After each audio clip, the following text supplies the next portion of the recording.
Assalamualaikum dan salam sejahtera kepada Dr. Nushila dan semua rakan-rakan di Seksyen 24. Kami dari Kumpulan 1 dan tajuk pembentangan kami ialah pengaruh penggunaan teknologi maklumat dan komunikasi kepada golongan belia.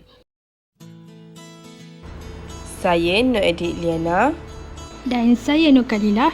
Kami merupakan pembentang pada hari ini. Apa itu teknologi maklumat dan komunikasi? Teknologi maklumat dan komunikasi atau ICT merupakan teknologi yang diperlukan untuk pemprosesan data. Secara tepatnya, penggunaan teknologi adalah untuk mengubah, menyimpan, melindungi, memproses, memindah dan mendapatkan maklumat tanpa mengira tempat dan waktu. Ini juga boleh diringkaskan sebagai satu proses pengaliran, penyebaran, pemprosesan dan penyimpanan maklumat menggunakan perantaraan teknologi. Ini merupakan objektif kajian kami. Yang pertama adalah etika penggunaan teknologi maklumat dan komunikasi. Seterusnya, tahap penggunaan media sosial bagi golongan belia. Dan yang terakhir adalah kepentingan dan peranan teknologi maklumat dan komunikasi dalam pelbagai bidang. Objektif 1. Etika penggunaan teknologi maklumat dan komunikasi. 1. Mempengaruhi golongan belia meniru gaya hidup dan budaya barat. Seperti memakai pakaian terdedah mengikut trend yang boleh menimbulkan pelbagai persepsi dalam kalangan masyarakat. Perkara ini pernah terjadi sejak dahulu, bukan sekarang sahaja. Malah zaman dulu juga golongan belia pernah terikut dengan budaya barat, iaitu punk. Jadi perkara ini bukanlah sesuatu yang janggal lagi di Malaysia. Namun ia patut dipantau sekiranya sudah melanggar syarat atau akta di Malaysia. Mengedarkan maklumat palsu dan tidak benar kepada orang ramai. Mengedarkan isu palsu yang meragui orang ramai. Hal ini sering terjadi, lebih-lebih lagi di Facebook yang mudah dijadikan sebagai bahan viral. Button share yang ditekan oleh pengguna tanpa fikir akan sejauh mana kebenaran perkara tersebut dan ia juga akan mempengaruhi orang ramai. Seterusnya, mencuri dan membuat video atau gambar lucah dan mengambil duit. Zaman sekarang, banyak perkara mengedit untuk dijadikan bahan lucah dengan menggunakan gambar orang lain yang akan menawan fitnah kepada mangsa tersebut. Selain itu, isu kehilangan duit ini juga sering terjadi. Mereka hanya memerlukan kepakaran IT untuk menggodam. Ketiga, berlakunya pembulian cyber. Perkara ini berlaku bertujuan untuk mengganggu, mengugut dan memalukan orang lain di media sosial seperti Facebook, WhatsApp, Instagram dan lain-lain. Ini sering terjadi kepada influencer atau orang terkenal seperti artis disebabkan mereka adalah pusat perhatian. Apa saja yang dilakukan oleh mereka akan diperhatikan dan dikritik oleh para pengikutnya. Ia juga akan mengganggu keadaan mereka yang sebenar. Selain itu juga menyalahgunakan kata laluan atau nama skrin. Ia bertujuan untuk menyamar sebagai orang lain dan mereka akan mencipta akaun palsu untuk memalukan atau mengugut seseorang.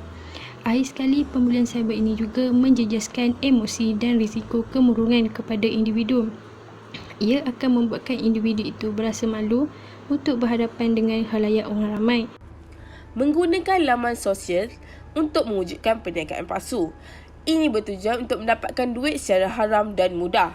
Hal ini juga sering terjadi di Malaysia apabila terdapat individu yang tidak bertanggungjawab yang ingin mendapatkan istilahnya wang percuma oleh mangsa dengan hanya menabur janji-janji manis dan palsu. Selain itu, barang yang tidak mengikut apa yang telah dijanjikan. Contohnya seperti pembelian secara atas talian. Ini risikonya adalah apabila apa yang dipesan tidak sama dengan barang yang disampaikan. Objektif kedua, tahap penggunaan media sosial bagi golongan belia. Yang pertama, mempertingkatkan kemajuan komunikasi. Kemajuan teknologi yang canggih, kita dapat berkomunikasi dengan orang ramai seperti di WhatsApp, Instagram, Facebook dan banyak lagi. Seperti yang kita lihat, semakin ke depan semakin banyak kemajuan aplikasi ini bagi mempertingkatkan daya penggunaan orang ramai.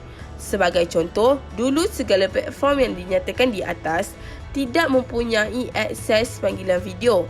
Namun sekarang mereka telah upgrade membuat panggilan video. Kedua, menjimatkan masa untuk mendapatkan maklumat. Mencari bahan rujukan di media sosial kerana ia mempunyai info yang banyak.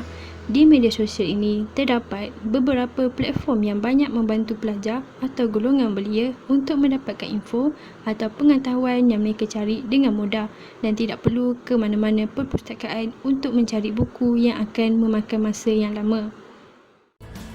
Seterusnya, memudaratkan kesihatan. Yang pertama, tidur lewat kerana bermain gadget. Selalunya, kebanyakan orang akan bermain handphone sebelum tidur tanpa mereka sedar. Ia juga telah memakan masa rehat mereka yang sepatutnya. Selain itu, menyebabkan kerosakan mata dan badan juga lesu.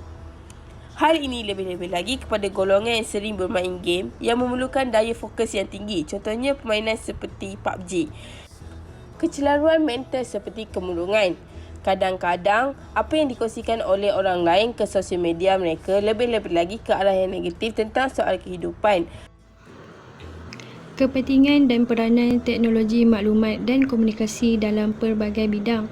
Pertama, bidang perniagaan dapat dijalankan dengan lebih mudah dan cepat serta menjimatkan kos, iaitu platform perniagaan. Platform ini memberi orang ramai lebih cenderung untuk membeli barang melalui atas talian kerana ia dapat menarik perhatian orang dengan harga yang berpatutan, seperti Lazada dan Shopee. Kedua, platform perkhidmatan melalui kerjasama IKS. Dengan adanya aplikasi perkhidmatan, ia mampu membantu orang ramai dengan melalui kerjasama SME. Seterusnya, dalam bidang pendidikan. Ia membantu dalam aktiviti pengajaran dan pembelajaran antara guru dan pelajar. Ia merupakan alat komunikasi antara pengajar dan pelajar, lebih-lebih lagi pada musim COVID-19 ini. Seterusnya, mempunyai platform yang efisien untuk penyampaian ilmu. Mempunyai pelbagai platform yang membantu untuk para pengajar dan tenaga pengajar untuk memudahkan mereka dalam penyampaian pengajaran tersebut. Ketiga, mempertingkatkan bidang perubatan supaya lebih efektif dan cekap. Berkolaborasi dengan pakar dari luar negara untuk sebagai rujukan sekiranya menghadapi penyakit yang jarang berlaku, merawat pesakit tanpa perlu pergi ke klinik. Akhir sekali, mendapatkan tips-tips yang berguna yang diperlukan dan boleh berkongsi tips dengan pengguna yang lainnya.